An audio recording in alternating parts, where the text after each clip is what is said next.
Pessoal, então vamos para a segunda aula de treinamento esportivo. Lembrando que a gente está falando aqui, então, de conceitos relacionados ao treinamento esportivo, dos componentes da carga de treinamento, né, e princípios do treinamento nessa primeira unidade. Bom, a primeira parte nós falamos dos conceitos relacionados ao treinamento esportivo. E agora, nessa segunda parte, nós vamos falar dos componentes da carga de treinamento. Se eu pedir para vocês refletirem agora na última sessão de treino que vocês fizeram, e eu espero que vocês se recordem da última sessão de treino que vocês fizeram, que não tenha muito tempo, né, que ela tenha acontecido, vocês vão pensar normalmente numa duração, né, em quanto tempo vocês gastaram, né, nessa sessão de treinamento. Provavelmente muitos de vocês não fazem ideia da intensidade que foi realizada.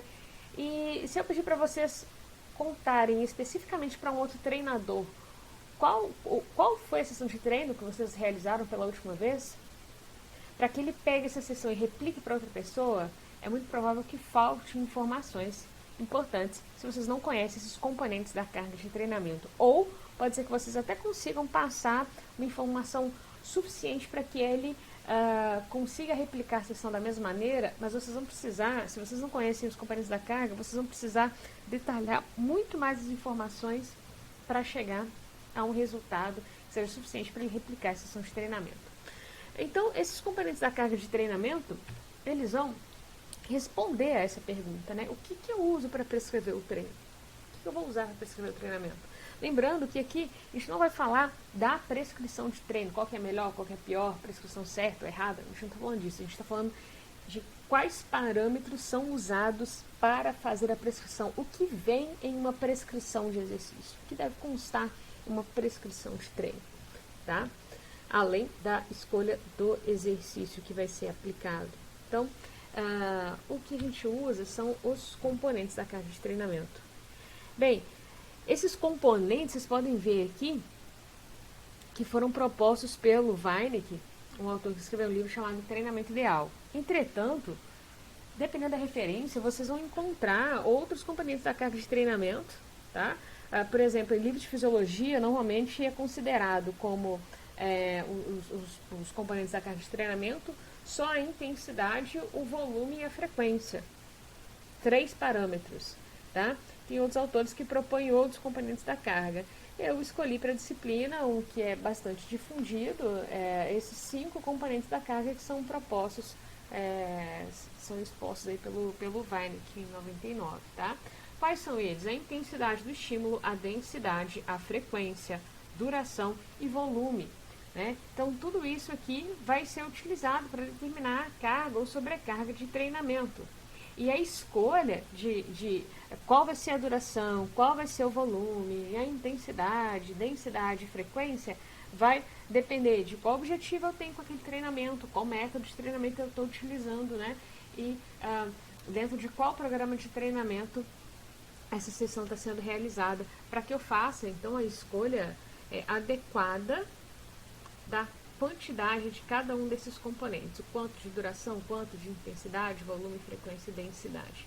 Vamos ver então um por um, para a gente entender um pouquinho aí desses 5 componentes da carga. Vamos começar da intensidade.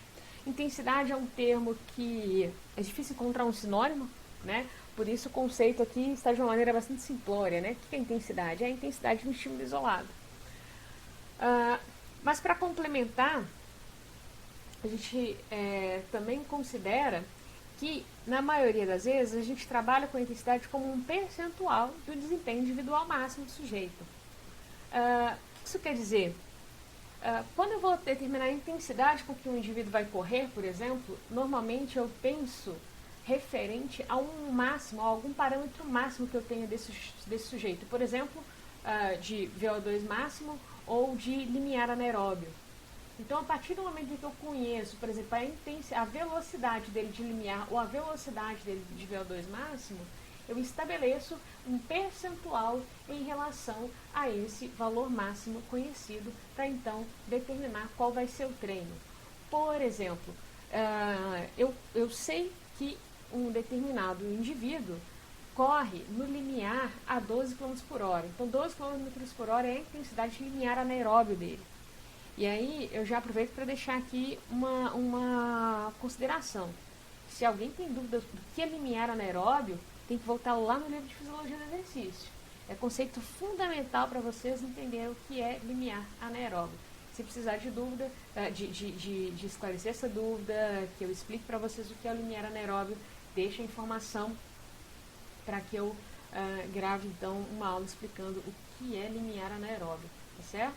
Então, continuando, suponhamos que eu tenha lá um sujeito cuja velocidade limiar é 12 km por hora e eu quero que ele faça um treino longo, um treino extensivo, então eu vou prescrever uma intensidade abaixo do limiar. Então, 12 km por hora é 100% do limiar dele.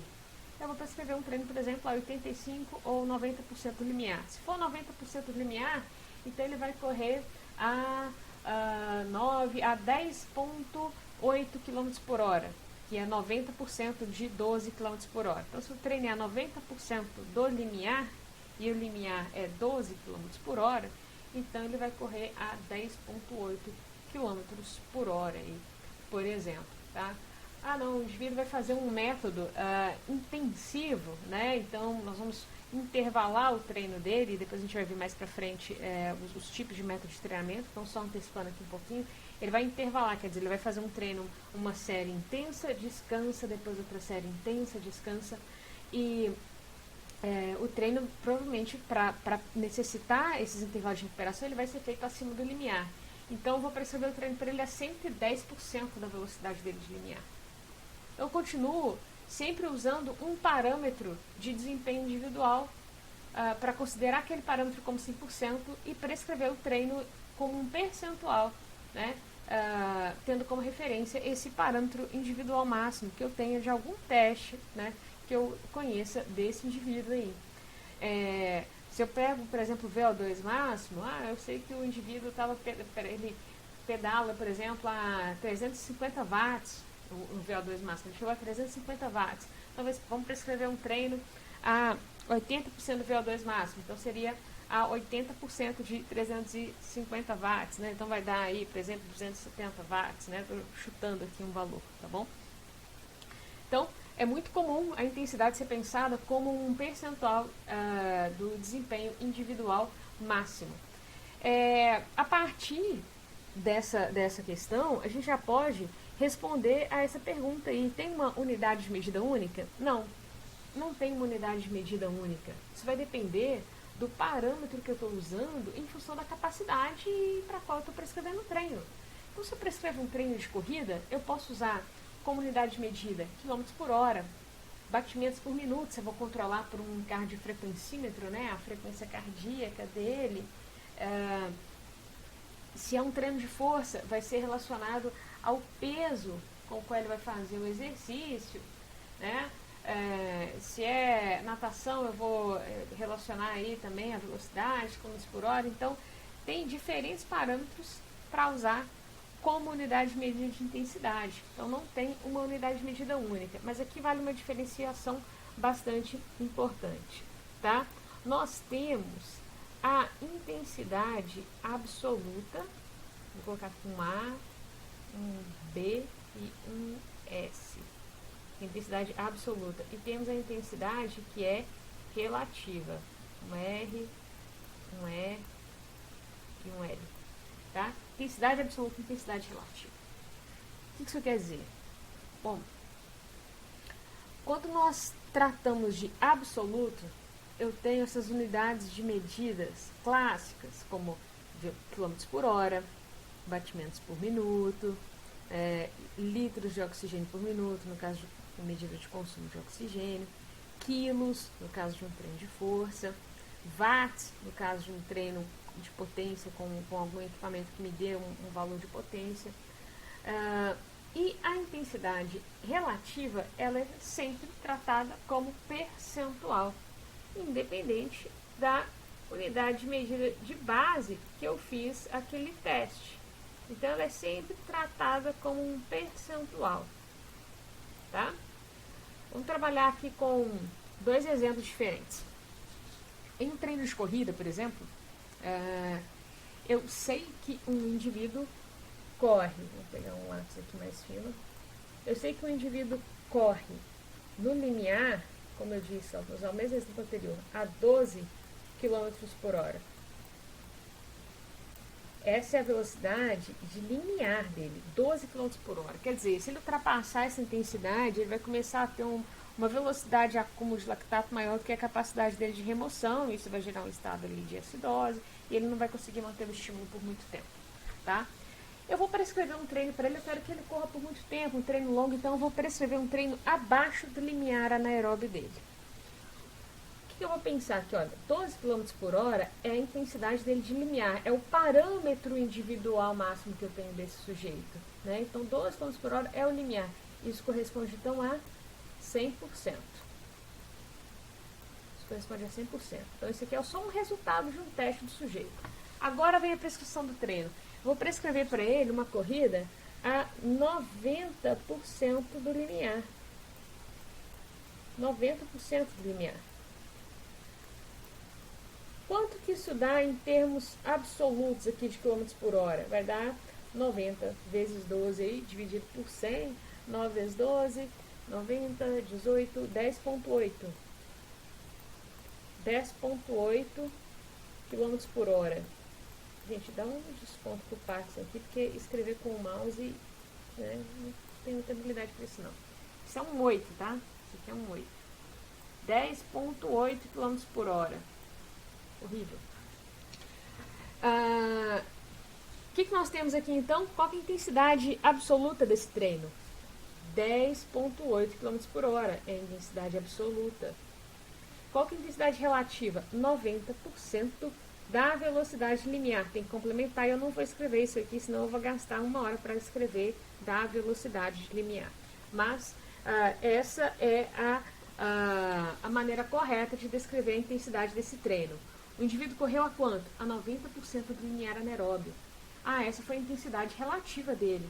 Agora, para eu passar para ele, eu vou passar o que? Ele vai correr a 10,8 km por hora. Essa é a intensidade absoluta dele. Tá? Se eu, ao invés de saber a velocidade, se eu soubesse, por exemplo, a frequência cardíaca dele de limiar, então, por exemplo, a frequência cardíaca de limiar dele é 150 batimentos por minuto. Essa é a frequência cardíaca dele de limiar. Quando ele está correndo a 12 km por hora, a frequência dele está a 150 batimentos por minuto. Isso refere a quê? A 100% do limiar também. E eu vou prescrever o treino para ele com cardiofrequencímetro, mas ao invés de prescrever com base na velocidade, vai ser com base na frequência cardíaca. Então, o treino é para ser executado a 90% do limiar, então 90% de 150 batimentos por minuto, né? Vai dar 135, se não me engano, 135 batimentos por minuto. Essa é a intensidade do treino de corrida dele, a intensidade absoluta, 135 batimentos por minuto, ou 10,8 km por hora, intensidades absoluta. Tá? E a intensidade relativa? 90% da velocidade limiar. Ou 90% da frequência cardíaca de limiar. Essa é a intensidade relativa. Então, pessoal, guardem bem. Intensidade relativa, ela sempre é expressa em percentual. E é importantíssimo que eu expresse o percentual de quê? Como eu disse, eu não vou escrever aqui por extenso da velocidade limiar ou da frequência cardíaca de limiar, porque vocês não vão entender, não vai ficar legível, né? Então, vamos evitar isso aqui. Outro exemplo aí, para deixar claro, vamos pensar em força. O indivíduo foi lá e fez um teste de uma repetição máxima. É o máximo de força que ele consegue fazer uma repetição completa antes da falha. E aí no teste de um RM lá, ele fez 100 quilos. 100 quilos é o máximo que ele consegue fazer de força, por exemplo, em um agachamento. 100 quilos. Isso representa o quê? 100% do máximo. Nossa Deus. Representa 100% do máximo. Vou prescrever o treino agora. Eu já conheço esse resultado dessa avaliação desse sujeito. Então, ele consegue fazer 100 quilos aí de força, né? É o máximo que ele consegue fazer, uma repetição só. Eu vou prescrever um treino aí pré-resistência de força, por exemplo. Vou prescrever 70% da força máxima. Então, eu vou prescrever ali uma quantidade alta de repetições a 70% da força máxima. Quer dizer que a intensidade relativa desse treino é 70%. E qual que vai ser a intensidade absoluta? 70% de 100 quilos, que dá 70 quilos. Intensidade absoluta. Então vejam bem, existe uma unidade de medida única para a intensidade? Não. Principalmente para a intensidade absoluta. Né? 70 quilos, 135 batimentos, 10,8 km por hora, depende de qual capacidade eu vou usar para treinar, eu vou escolher meu parâmetro de intensidade. Tá? Agora, para a intensidade relativa, é sempre um percentual de alguma coisa. Nesse caso aqui é percentual do RM, percentual de um RM. Tá? Que foi percentual da velocidade linear ou percentual da frequência cardíaca de linear. Então, precisa sempre completar. 100% de, né, o quê? E é interessante a gente pensar nesse aspecto relativo e absoluto, porque eu posso ter um sujeito que ao invés de 100 quilos em um RM, ele faz 150 quilos. Tá? 150 quilos é 100% do máximo dele. 150 quilos. E aí, eu também vou aplicar um treino para esse sujeito e melhorar a resistência de força dele. Então, eu vou prescrever um treino também a 70% da repetição máxima dele. Só que, a 70%, ele vai trabalhar com quantos quilos? 105 quilos. Acho que dá isso mesmo, 70 vezes 150. 105 quilos. Essa é a intensidade absoluta dele. Então, veja bem, eu tenho o sujeito 1, o sujeito 2, o sujeito 1, a 70% de RM ele faz uma intensidade de 70 quilos e o sujeito 2, na mesma intensidade relativa do sujeito 1, faz uma intensidade absoluta bem maior, 105 quilos. A intensidade relativa é bastante importante para nos dar parâmetro de qual vai ser o volume de treino que o sujeito vai ser capaz de realizar naquela intensidade. Já a intensidade absoluta é o que nós normalmente fornecemos de informação para o nosso aluno, né? Para ele não é suficiente falar, faça 70% de sua repetição máxima, ele precisa saber qual é a repetição máxima dele para saber quantos quilos ele vai usar. Então a gente já dá o valor absoluto diretamente. Então, olha, você vai fazer com 105 quilos, tá? Então, é isso aí. A intensidade, ela pode ser absoluta ou relativa, lembrando que relativa é sempre percentual de algum desempenho máximo individual, né? Bom, então, as variáveis, né? Vou apagar aqui um pouquinho só para vocês conseguirem observar, tá? Então, vamos voltar aqui na apresentação. As variáveis, então, normalmente elas são divididas em variáveis mecânicas, fisiológicas ou subjetivas para o controle da intensidade. Variáveis mecânicas, velocidade, força, potência, né? Variáveis fisiológicas, a gente pode usar frequência cardíaca, lactato, consumo de oxigênio, são as mais comuns. E nós ainda temos uma possibilidade de prescrever ou avaliar, mensurar a intensidade por meio de variáveis subjetivas, sendo que a mais famosa é a escala de Borg, tá? Que é a famosa PSE, Percepção Subjetiva de Esforço. Se vocês não conhecem essa escala, procurem na internet ou em algum livro, escala de Borg ou percepção subjetiva de esforço, que é bastante interessante porque ela é bem correlacionada com outras variáveis, com outras variáveis fisiológicas e, bom, ela tem custo zero, né? É só você anotar numa folha de papel as zonas de intensidade e trabalhar com o indivíduo apontando ali como que ele percebe o esforço nessa escala aí de 6 a 20. Tem a escala adaptada que vai até 10, apenas de 1 a 10, porque para quem não está acostumado com o exercício físico, com a escala, é muito mais fácil dar uma noção de esforço numa escala de 1 a 10 do que de 6 a 20, tá? Então, para iniciantes, talvez a escala adaptada seja mais interessante. Coloquei um exemplo gráfico aqui de um treino de windsurfing. Aqui em cima a gente tem uma ideia do percurso que foi realizado ali com o GPS, e aqui embaixo é que está um ponto interessante. Nós temos em vermelho o gráfico de frequência cardíaca, em azul a velocidade. Então, nós temos aqui dois parâmetros de intensidade. Um parâmetro mecânico, velocidade, e o outro fisiológico, frequência cardíaca. E o que a gente pode observar aqui? Em algumas séries, foi um treino intervalado, a gente identifica bem as séries de exercício aqui. Em algumas séries, nós observamos que o indivíduo alcançou valores de frequência cardíaca elevados, mas a velocidade foi baixa, foi mais baixa.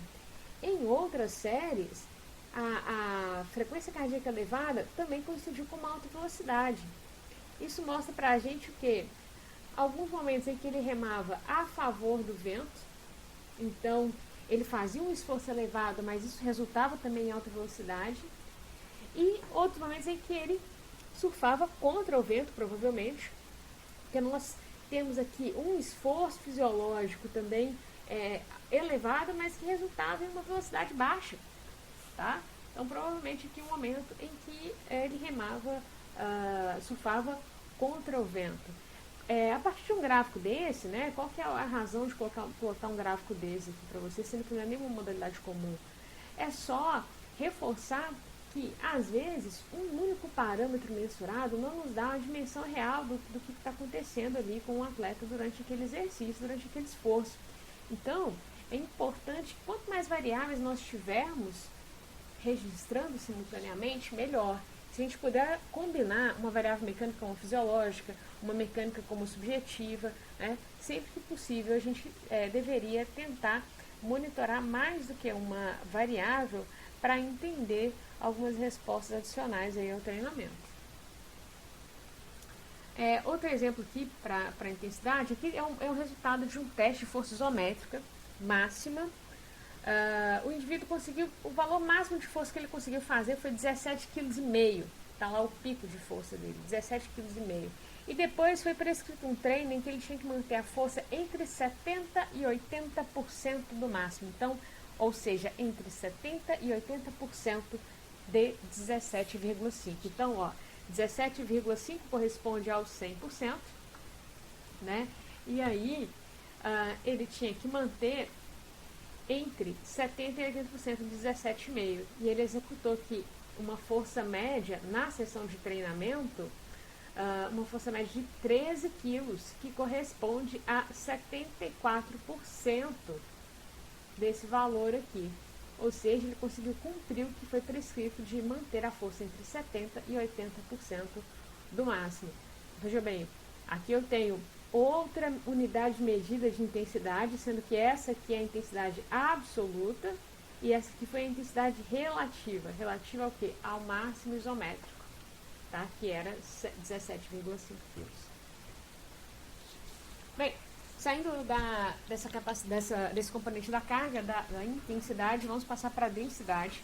Talvez seja o componente da carga menos comum para vocês e que normalmente é difícil de enxergá-lo prescrito em treinos aí que a gente vai observar, né, no campo.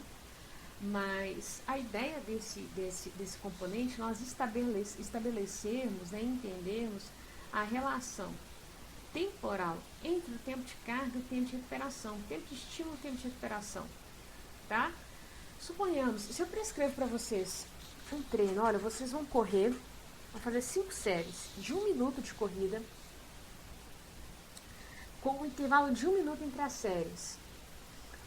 1 minuto de corrida na máxima velocidade que vocês conseguirem durante 1 minuto. Então, a gente tem ali a intensidade do treino, que é 100% da velocidade aí de um minuto.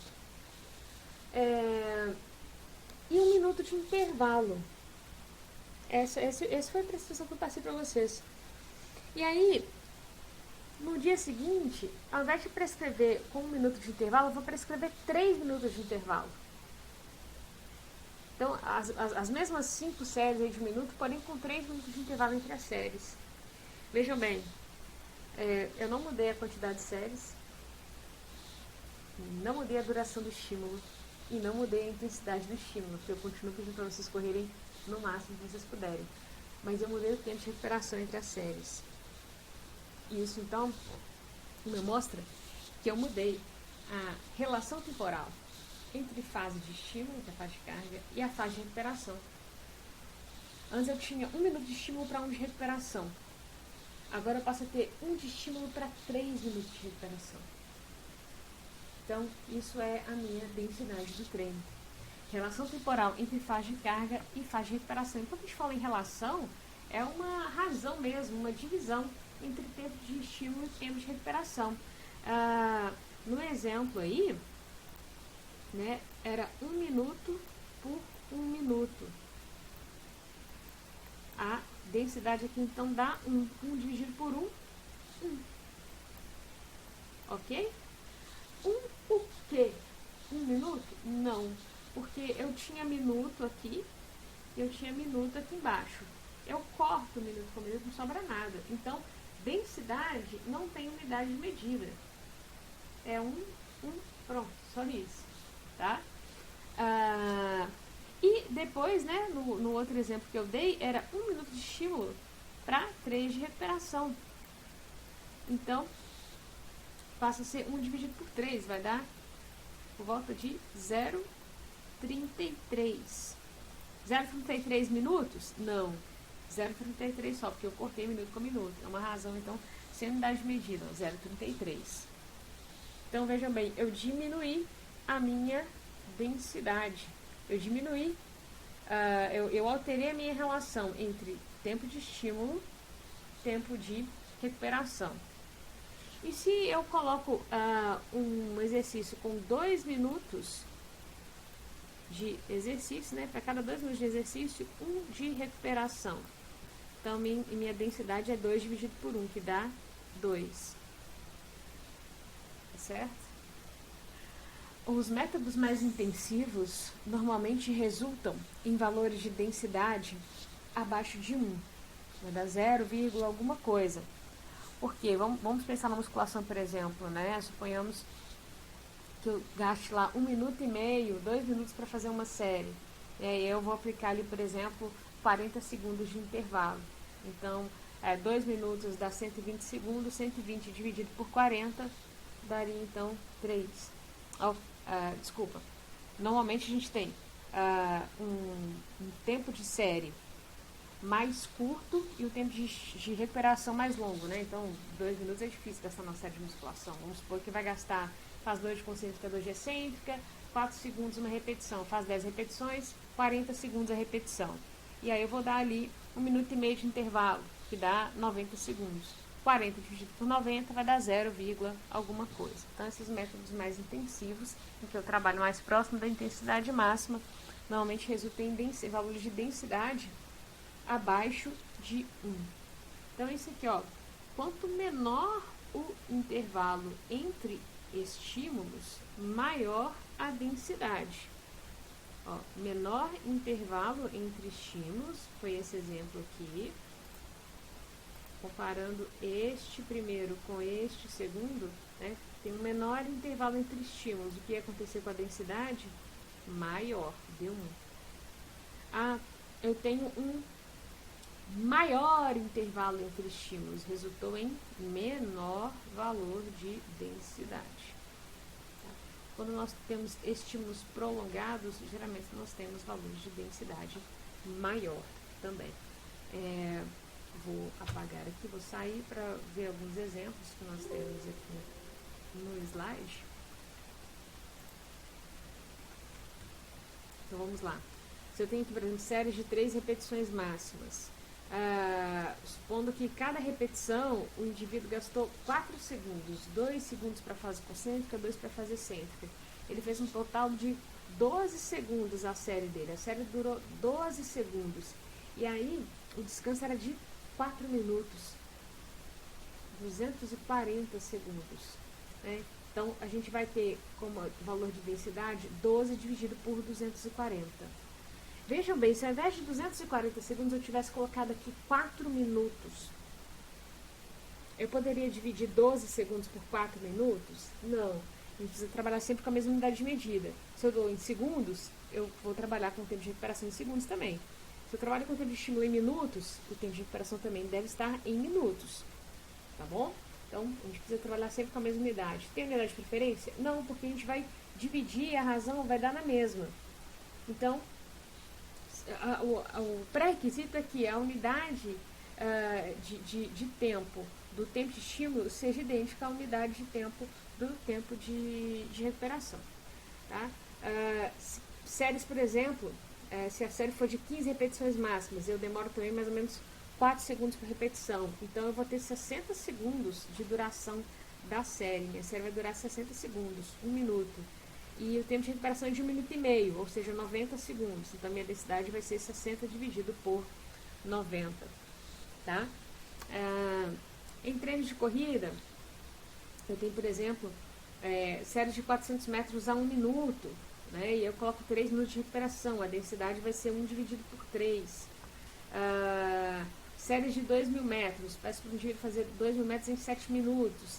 E recuperar em 3 minutos. Então, a densidade vai ser 7 dividido por 3. Né? Então, assim a gente vai calculando a densidade do treino. Lembrando que ela não tem unidade de medida. Tá? Se vocês dividirem aqui, nesse outro exemplo, 7 minutos de estímulo para 3 de recuperação, vocês vão encontrar um valor de densidade menor do que se eu aplico 7 minutos de estímulo e só 1 de recuperação. Aqui a densidade vai dar 7 mesmo. Né? Então, vocês podem calcular aí esses valores, comparar entre os colegas, para ver se vocês chegam a valores similares de densidade. Sempre razão, tempo de estímulo, tempo de recuperação.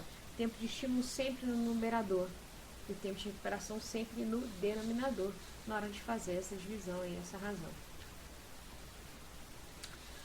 Um terceiro componente da carga é a duração. E duração está relacionado ao aspecto temporal, né? Então, a duração de um estímulo ou de uma série de estímulos.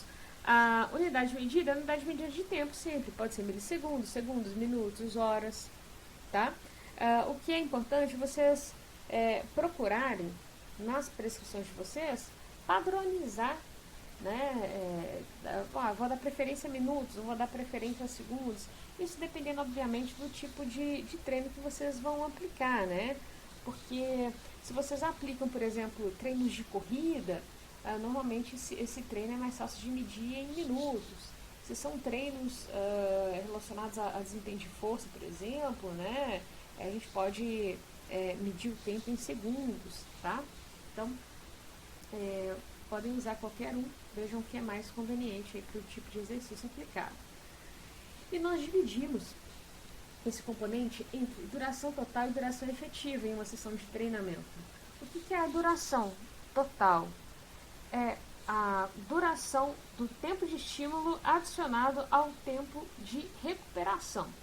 Então, se eu faço um treino, por exemplo, intervalado, olha, eu mando um sujeito fazer um intervalado extensivo, lá um treino que tem uma intensidade mais alta, porém um estímulo um pouco mais prolongado. O indivíduo vai fazer 4 séries de 5 minutos. Ele vai correr 5 minutos, vai descansar 3 minutos, depois vai correr mais 5 minutos, descansar 3, correr mais 5, descansar 3, correr mais 5. Ou seja, ele fez 4 vezes 5 minutos correndo. Ele correu ao todo 20 minutos. Mas ele teve 3 intervalos de 3 minutos aí. Então ele teve 9 minutos de tempo de descanso entre as séries de corrida. Então a sessão de treino dele durou, no total, 29 minutos. 20 minutos do tempo correndo, 9 minutos em recuperação, 29 minutos. A duração efetiva é a duração sob estímulo, sob carga de treinamento, que são, então, os 20 minutos que ele passou correndo.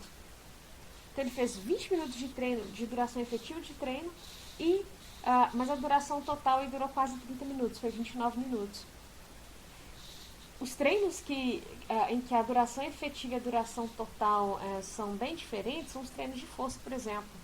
Se o indivíduo vai, por exemplo, para fazer treino de força máxima, que ele faz pouquíssimas repetições por série, por exemplo, 3 repetições por série, cada repetição dura 4 segundos, e ele faz ali 3 séries. Então, olha, se cada repetição dura quase segundos, ele faz 3 repetições, 4 vezes 3, 12 segundos. 12 segundos dura a série dele. Entre uma série e outra, ele descansa 5 minutos. Descansou 5 minutos e fez mais 12 segundos de exercício. E assim ele faz 3 vezes. Então ele teve 12 segundos mais 12 segundos mais 12 segundos de exercício, 36 segundos de exercício. E teve 2 intervalos de recuperação entre essas séries. 5 minutos mais 5 minutos, 10 minutos de recuperação. Então, a duração efetiva de treino dele foi 36 segundos. E a duração total, 10 minutos e 36 segundos. Então, bastante diferente, né? Mas a recuperação faz parte do treinamento, por isso é importante a computação também da duração total. Mas é importante vocês entenderem a diferença entre duração total e duração efetiva. Duração efetiva inclui só o tempo sob estímulo de exercício. Duração total inclui os intervalos de recuperação. Lembrando que a duração ela tem uma relação com a intensidade, porque quando nós trabalhamos com exercício de alta intensidade, normalmente os treinos têm curta duração, efetiva principalmente. Quando nós trabalhamos com estímulos de intensidade mais baixa, a gente já consegue fazer uma duração efetiva maior. Então, são variáveis aí que nós podemos considerar como interdependentes. Essa relação a gente pode ver, por exemplo, voltando aqui nessa imagem do livro de Fisiologia do Exercício, a gente tem aqui a intensidade relacionada às vias energéticas, né? Então vamos lembrar que do nosso sistema de fornecimento de energia, nós temos a via anaeróbia alática, que é ATP, né? E o ATP com fosfocreatina, né? Com creatina fosfato, que é uma molécula que, quando dissocia entre fosfato e creatina, esse fosfato rapidamente se une a um ADP, a uma adenosina difosfato, e forma rapidamente uma molécula de ATP para ser usada no processo de contração muscular.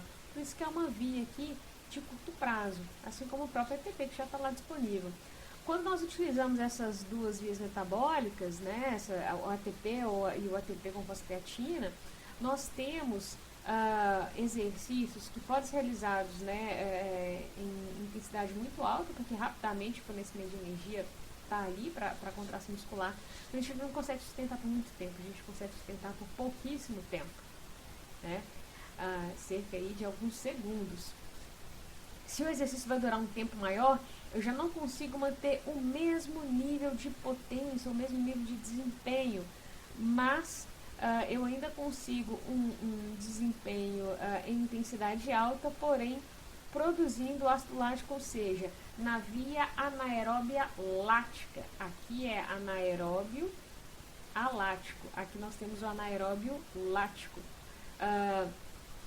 Aqui nós conseguimos, então, manter o tempo de exercício por um período maior do que as vias aláticas, porém, não conseguimos também manter por vários minutos. A partir de determinado tempo, aqui está ilustrado como 3 minutos ou mais, nós já temos uma predominância dos processos aeróbios, né?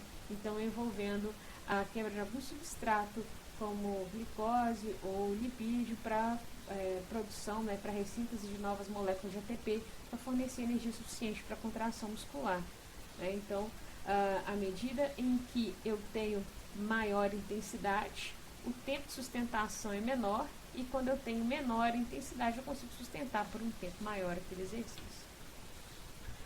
Um quarto componente da carga é, então, o volume. O volume, muitas vezes, ele pode ser considerado a duração do treino. Então, não necessariamente eu preciso ter uma unidade diferente do tempo para considerar o volume.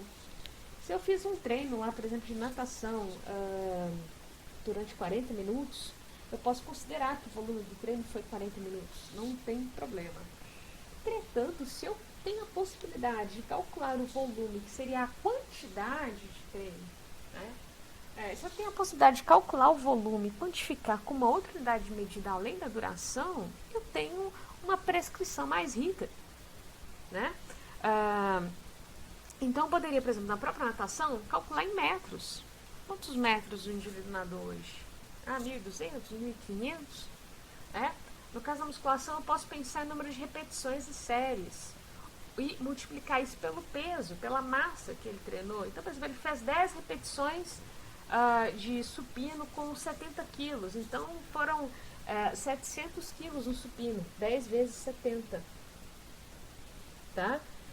Então, tá bastante relacionado também ao trabalho.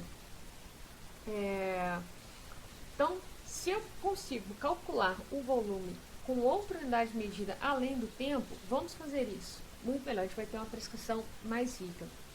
Inclusive, vocês podem pensar num exemplo aí, num exemplo próprio, né? Alguém que tenha experimentado correr, por exemplo, pode ser que vocês tenham observado que um dia vocês correram 30 minutos e em 30 minutos vocês conseguiram fazer aí só 4 quilômetros, por exemplo. E aí depois de um tempo de treinamento, os mesmos 30 quilômetros, os mesmos 30 minutos vocês já corriam 6 quilômetros. Isso quer dizer, o volume de treino foi o mesmo? Não foi o mesmo. A duração foi a mesma. Mas se eu anotasse o volume do treino só como duração, eu ia entender que o indivíduo fez o mesmo volume. Mas não fez. Em um dia com 30 minutos ele fez 4 quilômetros apenas, no outro dia com 30 minutos ele fez 6 quilômetros. Então vamos tentar enriquecer o máximo possível a nossa prescrição. Quanto mais detalhes, melhor. Tá? O volume tem uma importância especial quando a gente fala de treinamento de crianças e jovens, porque esse autor que eu estou usando de referência, por isso tem essa informação aqui, ele preconiza, né, que o volume de treinamento ele deve ser mais, digamos que, valorizado, né, do que a própria intensidade do treino. Então, a gente poderia preocupar mais em aumentar o volume de treinamento do que a própria intensidade de treinamento em indivíduos jovens. Mas isso não é uma regra, né, e infelizmente não é muito bem embasado, tá?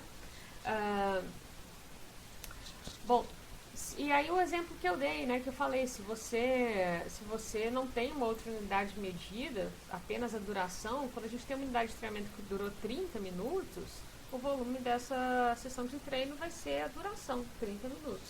Mas se eu tenho a opção de usar outra variável, é melhor acrescentar, tá? Então ele também pode e deve ser medido em outras unidades. Nesse exemplo aqui a gente tem, por exemplo, um teste de força isométrica. Eu não teria como medir volume com outra unidade que não seja a própria duração. Então o treino durou 20 segundos, o volume do treino, 20 segundos. Tá? E vamos para o nosso último componente da carga, que é a frequência. A frequência está relacionada a número de sessões de treinamento. Normalmente por semana. Aqui está por dia ou por semana, mas normalmente nós determinamos por semana. Tá? Então, por exemplo, 4 sessões de treino por semana, essa é a minha frequência de treinamento, né? A minha frequência semanal de treinamento, 4 sessões de treino por semana. A frequência de treinamento não é um componente da carga banal, ele é tão importante quanto os demais. Por quê? Voltando aos conceitos da primeira aula, quando a gente viu lá a supercompensação, no gráfico de supercompensação, o que a gente tem que preocupar? Que quando eu aplico um estímulo e eu tenho queda de desempenho, se eu não quero intencionalmente acumular muita fadiga nesse atleta, nesse sujeito, eu não deveria aplicar uma nova sessão de treinamento nesse momento, quando ele ainda está com fadiga acumulada e ainda não se recuperou. Se eu aplicar uma nova sessão de treinamento aqui, ele vai cair mais. E depois cair mais. Então, um treino em alta frequência pode causar um acúmulo de fadiga por não respeitar os momentos de recuperação necessários, tá? Agora, se eu aplico um treino, ele fadigou, recuperou, supercompensou um pouco, voltou, e eu ainda não vim com outra sessão, eu posso perder esses efeitos aqui ideais de treinamento. É quando eu faço um treino por semana. Se o indivíduo faz um treino só por semana, ele vai perder um momento ótimo de aplicação do treino. Então, a gente deve equilibrar as novas sessões de treinamento em função do tempo necessário para a recuperação, né, para aplicar um novo estímulo quando o atleta já está bem recuperado, mas sem ter passado muito tempo também nesse processo de recuperação, para a gente tentar aproveitar a supercompensação. Agora, isso aqui então é fundamental, conhecer o momento da supercompensação. E como que a gente sabe isso? Infelizmente, não temos um bom parâmetro. Tá? Então, não existe ainda uma variável que a gente considera aí de padrão ouro, né, que eu posso falar, olha, eu tenho certeza que o meu atleta está em momento de supercompensação, até porque uma sessão de treinamento, o efeito de supercompensação de uma sessão de treinamento, como eu disse na aula anterior, ele não é mensurável, não é perceptível, está muito dentro da variação individual, natural do sujeito. A gente não consegue perceber esses efeitos com uma semana, com uma sessão, quer dizer, de treinamento. Mas nós temos meios de identificar se o indivíduo ainda está fadigado, pelo menos, para não aplicar um estímulo nesse momento aqui, que é um momento ainda de fadiga, né, onde ele está com baixo desempenho.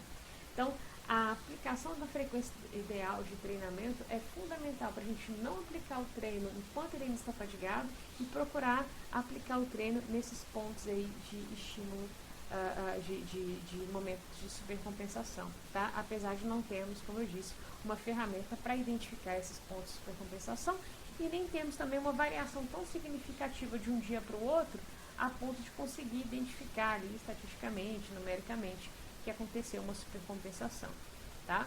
Mas a gente já pode antecipar, por exemplo, voltando para a licenciatura, por exemplo, uma aula de educação física por semana não é viável, né?